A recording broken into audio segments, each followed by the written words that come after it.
Visakhapatnam port hospital ప్రైవేటీకరణకు వ్యతిరేకంగా కార్మికులు నిరసనలు కొనసాగుతున్నాయి. ఈ రోజు 356వ రోజుకు చేరిన నిరసన కార్యక్రమంలో సిఐటియు విశాఖ జిల్లా కార్యదర్శి బి జగన్ పాల్గొని తీవ్రంగా స్పందించారు. ప్రభుత్వ హాస్పిటల్స్ టెండర్లను ప్రైవేటు వర్గాలకు అప్పగించడం అన్యాయమని ఆయన విమర్శించారు. ఉద్యోగుల ఆరోగ్య భద్రతను కాపాడవలసిన ప్రభుత్వమే వారి హక్కులను హరిస్తోందని ఆగ్రహం వ్యక్తం చేశారు.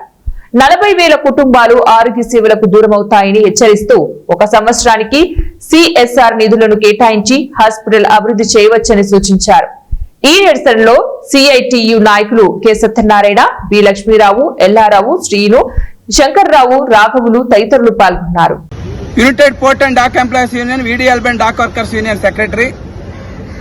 ఈ రోజుకి గత సంవత్సరం నుంచి విశాఖపట్నం పోర్ట్ హాస్పిటల్ ప్రైవేటీకరణకు వ్యతిరేకంగా పోట్లాట జరుగుతూ ఉంది. అనేక నిరసన కార్యక్రమాలు జరుగుతూ ఉన్నాయి. చైర్మన్ గారు స్పష్టమైన హామీ ఇచ్చారు, పోర్ట్ హాస్పిటల్ ప్రైవేటీకరణ చేయమని చెప్పేసి. అయినా పైనుంచి కేంద్ర ప్రభుత్వం, మోడీ ప్రభుత్వం తప్పనిసరిగా ఈరోజు హాస్పిటల్ ప్రైవేట్ వాళ్ళకి ఇవ్వాలని చెప్పేసి 10 సార్లు ప్రయత్నం చేస్తూ ఉంది. దానికి పెట్టే పెట్టుబడి ఓన్లీ 200 కోట్ల రూపాయలు. అంటే 1 సంవత్సరం పాటు ఈరోజు సోషల్ రెస్పాన్సిబిలిటీ కింద ఇచ్చిన సిఎస్ఆర్ నిధులు చూసుకునేటప్పుడు ఈరోజు విశాఖపట్నం పోర్టు అంతకంటే ఎక్కువేస్తా ఉంది. కనీసం సిఎస్ఆర్ నిధుల నుంచి కూడా అభివృద్ధి చేయొచ్చు అని చెప్పేసి ఈరోజు సిఐటియుని కోరుతా ఉంది. ఇంత ముందు చాలా కాంక్రీట్ గా ఈరోజు మెమోరాండం ఇవ్వడం జరిగింది, సూచనలు చేయడం జరిగింది. దానిలో భాగంగానే ఈరోజు కొన్ని మెటీరియల్ అవి కొనడం జరిగింది. అయినా సరే ఈరోజు మళ్ళీ టెండర్స్ పిలిచే పని చేస్తా ఉన్నారు.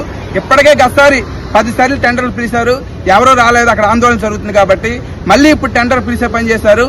ఎప్పటికైనా సరే కేంద్ర ప్రభుత్వం ఈరోజు హాస్పిటల్ అనేది ఒకసారి సున్నితమైంది.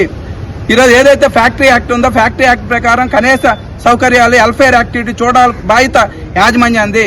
అటువంటి యాజమాన్యం ఈరోజు వెల్ఫేర్ లో ఉంటున్న హాస్పిటల్ ప్రైవేట్ వాళ్ళకి ఇవ్వడం అనేది చాలా దుర్మార్గమైంది. ఈరోజు వ్యాపారం చేయడం అనేది చాలా దుర్మార్గమైంది. ఎప్పటికైనా సరే లాభాలు 1000 కోట్ల రూపాయలు వస్తా ఉన్నాయి. లాస్ట్ ఇయర్ ఈ రోజు మనం చూసుకునేటప్పుడు 780 కోట్ల రూపాయలు లాభం వచ్చింది. అంతకుముందు 480 కోట్ల లాభం వచ్చింది. మరి ఆ లాభాలు తెస్తున్న ఈరోజు కార్మికులకి, ఈరోజు కాంట్రాక్ట్ కార్మికులు కావచ్చు, క్యాజువల్ కావచ్చు, పర్మనెంట్ కావచ్చు, ఈ కార్మికులకి ఈరోజు కనీసం హాస్పిటల్ సౌకర్యం కల్పించకుండా ఈరోజు వ్యాపారం చేయాలని